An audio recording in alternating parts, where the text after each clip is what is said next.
হ্যাঁ বন্ধু, কেমন আছো সকলে? আশা করছি সকলেই ভালো আছো। সকাল সকাল চলে এলাম নতুন একটা ভিডিও নিয়ে। যেখানে আমি এলাম সেটা হলো আমাদের কবরস্থান।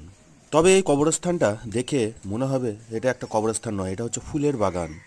আগে এই কবরস্থানটা প্রচণ্ড পরিমাণে নোংরা হয়ে থাকতো। এখানে বড় বড় গাছ ছিল এবং সেই গাছের ওপর পাখিগুলো বাস করত। পাখিগুলো বারবার পটি করে জায়গাটাকে নষ্ট করে ফেলেছিল। সেই গাছগুলোকে কাটার পরে এখানে আমার বাবার মতে ফুল গাছ লাগানো শুরু হলো। বিভিন্ন ধরনের ফুল গাছগুলো লাগানো হয়েছিল এবং সেগুলি আস্তে আস্তে বড় হয়ে গেল। আজকে চলে এলাম এখনও 10টা গাছ লাগানোর জন্য, ফুলের গাছ। যখন গাছগুলো ছোট ছিল গাছে জল দিতে দিতে মাথার ঘাম পায়ে চলে আসতো। এই যে ফুল গাছগুলো নিয়ে আসা হয়েছে সেগুলো এখানে গর্ত করা হয়েছে এবং গর্ত করে প্রত্যেকটা গর্ত একটা করে ফুল গাছ লাগিয়ে দেওয়া হবে। আমাদের পরিবারে কেউ যদি মারা যায় তবে এখানেই কবর দেওয়া হবে।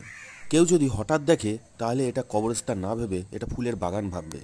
ভিডিওটি ভালো লাগলে অবশ্যই লাইক কমেন্ট শেয়ার করে পাশে থাকবে বন্ধু। দেখা হবে আবার নেক্সট ভিডিওতে। Bye bye.